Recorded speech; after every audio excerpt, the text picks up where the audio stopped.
Welcome to the Disney Wedding Podcast, brought to you by Carrie Hayward's Fairy Tale Weddings Guide, the only guidebook and bridal organizer created exclusively for Walt Disney World weddings and vow renewals. I'm Carrie Hayward, and each week I share real-world planning advice and money-saving tips from couples who've celebrated at Disney parks and resorts and on the Disney Cruise Line.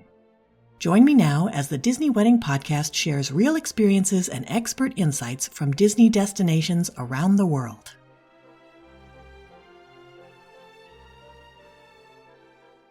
Today on the Disney Wedding Podcast, I am speaking with Amy Gifford about her ceremony at the Swan Reserve's Oasis Ballroom and reception at the Vue Ballroom. I thought you guys would be interested to hear how she chose a Swan Reserve wedding, how she planned everything, and how it all turned out. So welcome, Amy. Hi. Thanks so much for being on the show today. I would love to start at the very beginning and find out how you guys decided you wanted to have your wedding at Disney. So we had been engaged for probably about 8 months, and we hadn't started planning our wedding yet. And then we were on our way back from a trip at Disney, and I just kind of threw it out there to Wyatt. I was kind of like, what if we just have our wedding at Disney World? And it kind of took off from there.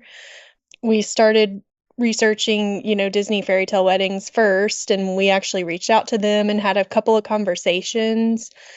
And we ended up actually not going with Disney fairy tale weddings because of all the restrictions they have.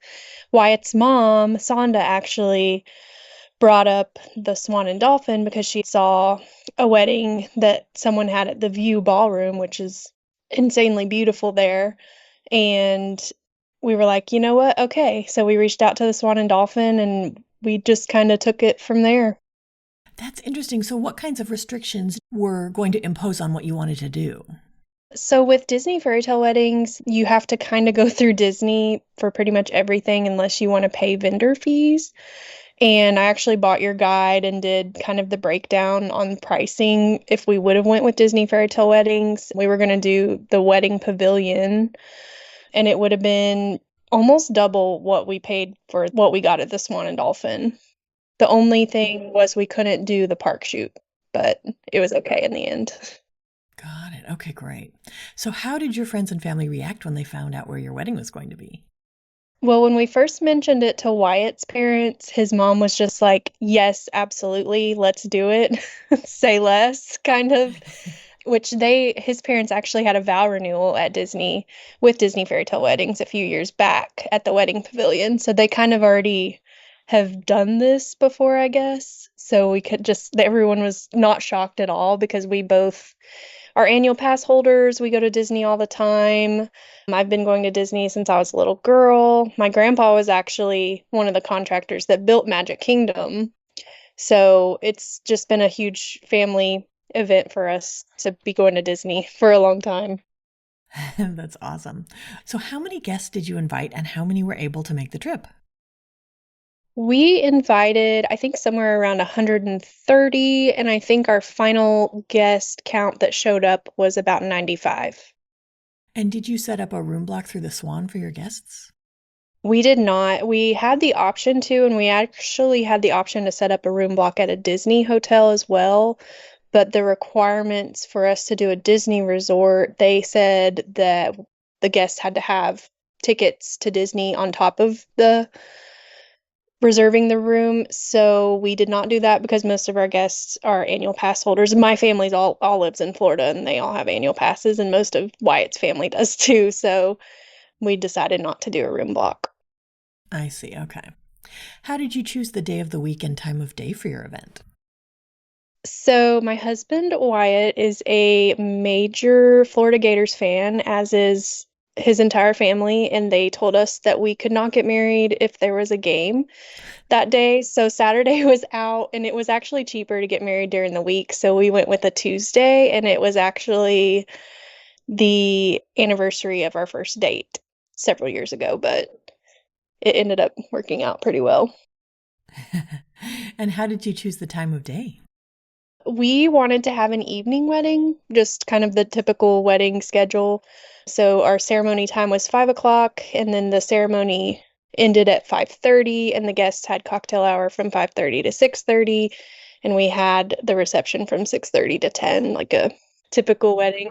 Because we looked into doing Disney fairy tale weddings and doing the Epcot location as well. And then I found out that you had to have it either really early in the morning or really late at night. And we have a lot of kids that are around, so it just wasn't going to work out that way. So we did the typical normal timeline, I guess. Got it. How did you choose the ceremony and reception venues at the Swan Reserve? Sonda had showed me the Vue Ballroom, and we went to view it, and it was just an absolute yes. It was insane. It's a rooftop ballroom at the Swan Reserve, which is their newest hotel. It's across the street from the Swan and Dolphin, and you can see all 4 Disney parks from up there. And the ballroom itself is beautiful as well, but the view from up there was enough for us to be like, yes, this is absolutely where we want to have it.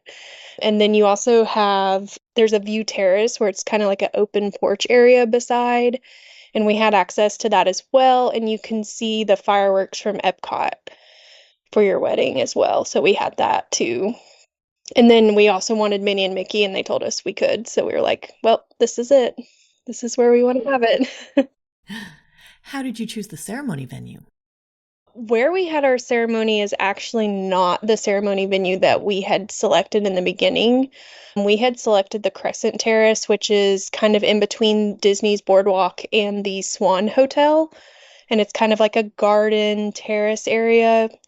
But that day of the wedding, there was actually a weather call. And we kind of knew about it the day before, and we had our rehearsal at the backup location. And I actually ended up hating the backup location, which was the View Terrace, just because we had so many guests and it was kind of small for that amount of guests. And I felt like claustrophobic up there. It's really pretty, but I wasn't happy with that. So my wedding coordinator, her name's Mairead with Just Mary, came to me and said, so we can either have it at the View Terrace or we can do the Oasis Ballroom. And she showed me pictures, and I was like, okay, perfect. That'll be great. And it was actually a relief for my hair girl, Allison, too, because she was stressing out about my hair and the humidity outside. So we ended up keeping everything indoors, but it all worked out fine. So that's wonderful. Can you talk about how you found the various vendors for your event?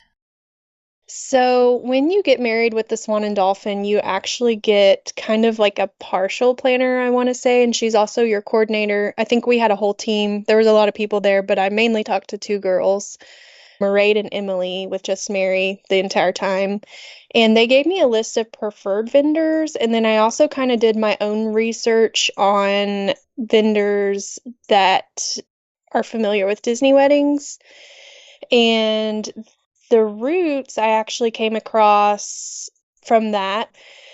But for the most part, I went with their preferred vendors list and then just the list of people that already had Disney in their portfolios, I would say, to try to keep it so that I knew that they had Disney experience.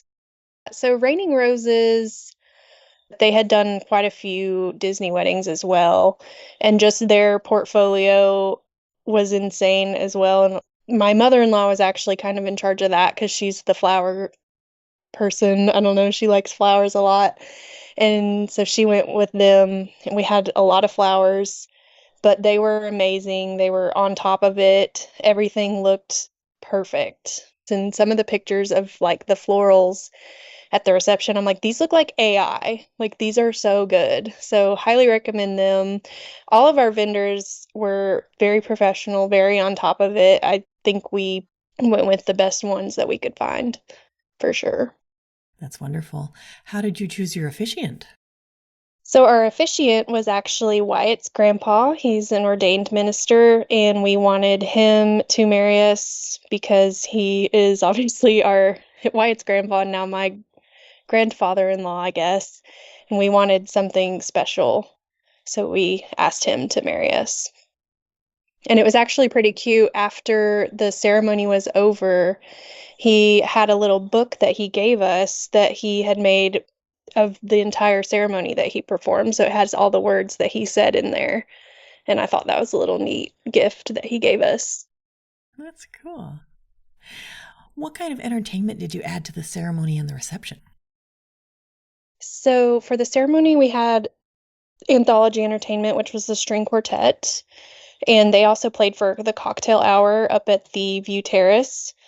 And then for the reception, we had White Rose Entertainment, who was the DJ. And then we also had Minnie and Mickey appear to do cake cutting. And they did the cha-cha slide with us and our guests. And then they did some just photo opportunities out in the view foyer. And then we also had a viewing of the Epcot fireworks afterwards. Oh, that's cool. Did you choose specific outfits for Mickey and Minnie? We did. Me and Wyatt's mom actually chose them. We chose the gold formal outfits for them. Do you have any menu items or cake flavors that you would recommend? Everything that we had our own private tasting with the Swan and Dolphin, and everything that we tried was phenomenal. So it was very hard to choose what all we wanted to pick. We did do a plated dinner. We did filet mignon. There was like a roasted chicken and a Florida black grouper. And I always say this, and a lot of my guests said this as well, but we had some truffle whipped potatoes that were the best potatoes I've ever had in my life. The food from the Swan and Dolphin was phenomenal. I loved everything that we picked. I don't even remember what all we picked. There was just so much food. And then the cake, we had a lot of different flavor options, or we could customize, they said, if we wanted to, but we ended up picking a chocolate on chocolate cake, and it was very, very good. Did you add any events around your day, like a welcome party? We did. We had a welcome party with the Swan and Dolphin as well. We had looked into a few different places at Disney Springs and areas like that, but we ended up just sticking with the Swan and Dolphin again because they were just very on top of things and very easy to work with. So we had, after our rehearsal, we had kind of a welcome party mixer. And for that, we chose park snacks. So we had popcorn, churros, pretzel bites, and Mickey premium bars. And we had a lot of children there, so they really, really loved all of that. And everything was very good, as always, with them. But it was a lot of fun. That's cool. What venue did you use for the welcome party? So our welcome party also got moved indoors because of the weather. It was supposed to be in the West Courtyard at the Swan Hotel with the pretty swan fountains that they have, but it got moved into, I think it's called the Vue Ballroom, which had a view of the Dolphin Hotel. So it was still a nice view and it was pretty.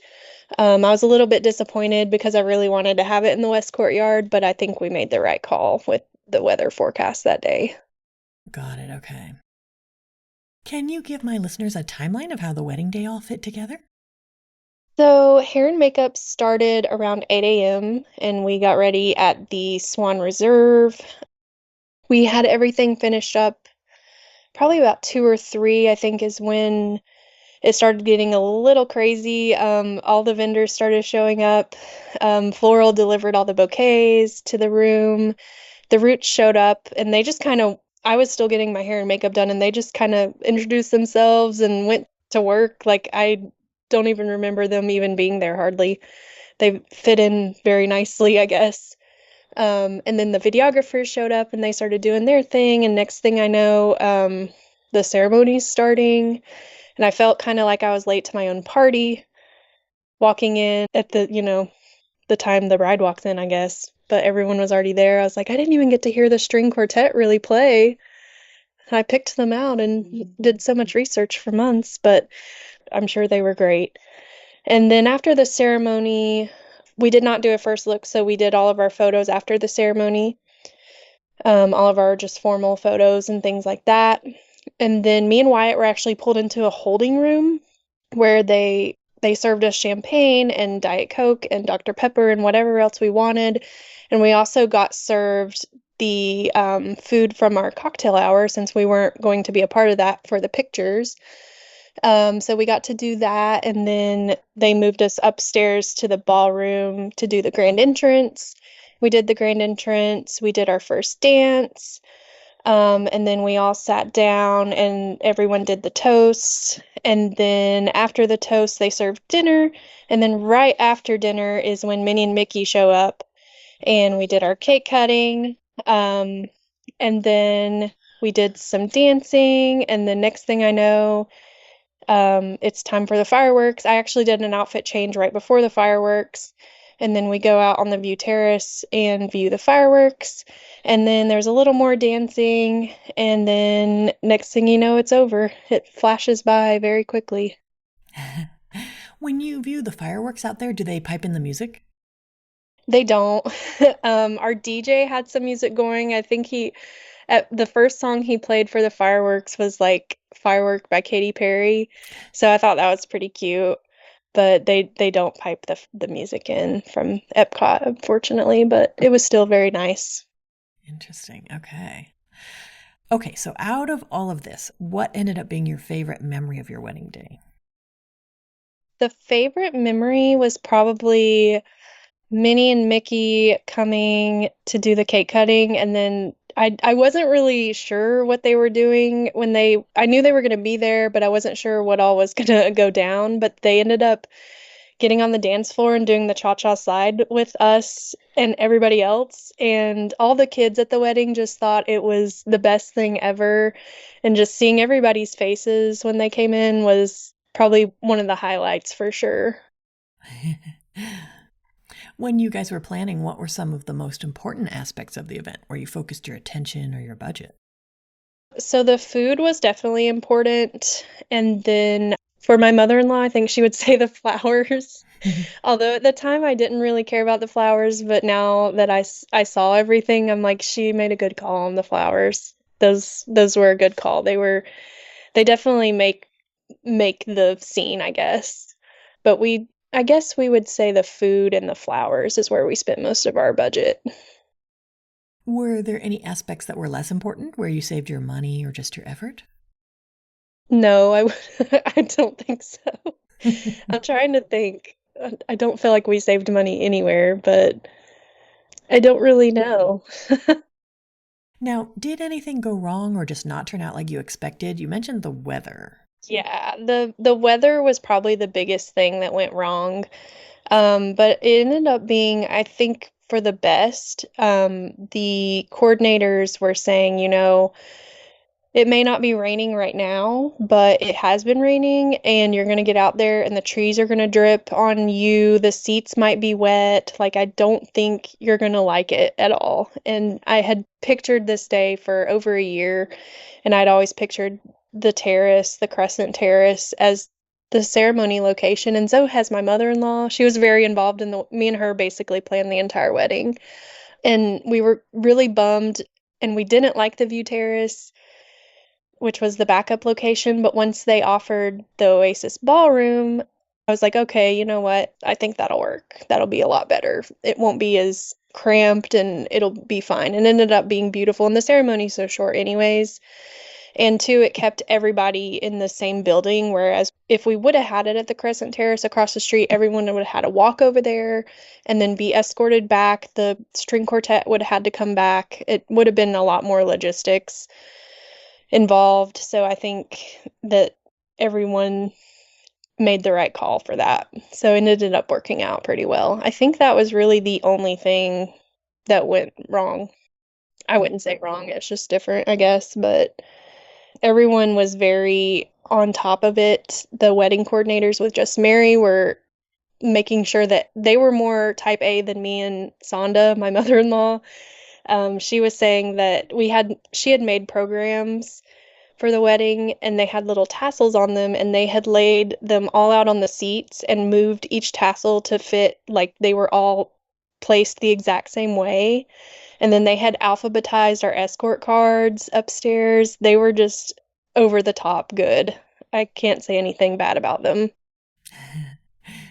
Now, was there anything that seemed like a big deal beforehand or you were worried about and then it turned out not to be a big deal? Probably just the weather situation.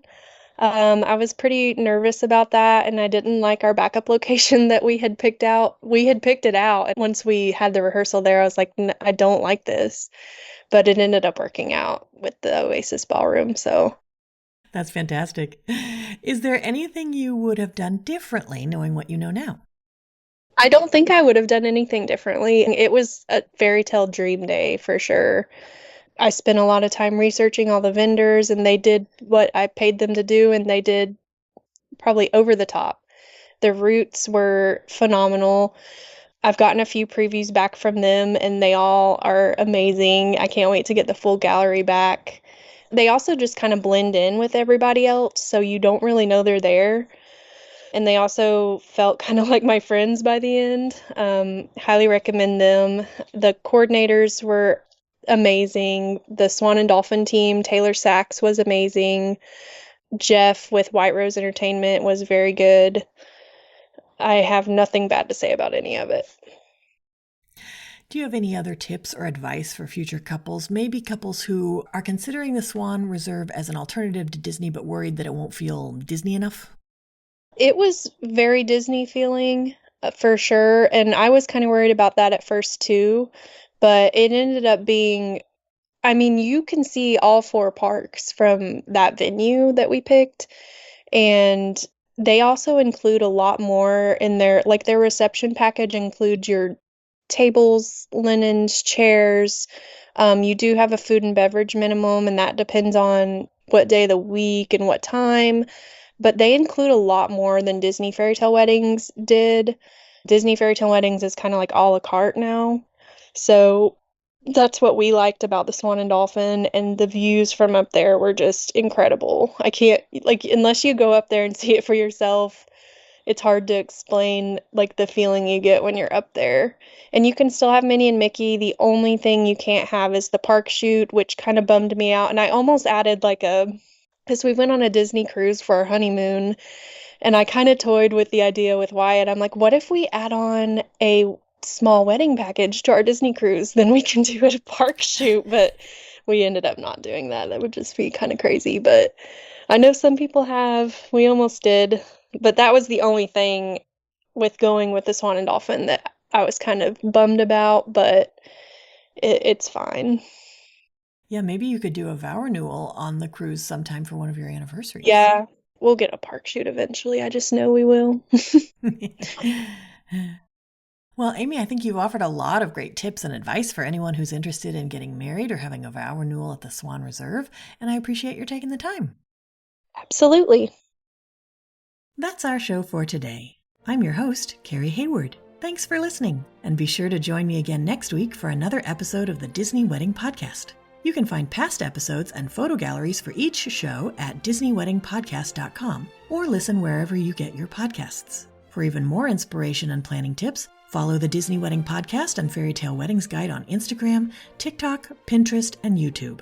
And for instant answers to all your Walt Disney World wedding questions, download the ebook version of Carrie Hayward's Fairy Tale Weddings Guide at fairytaleweddingsguide.com.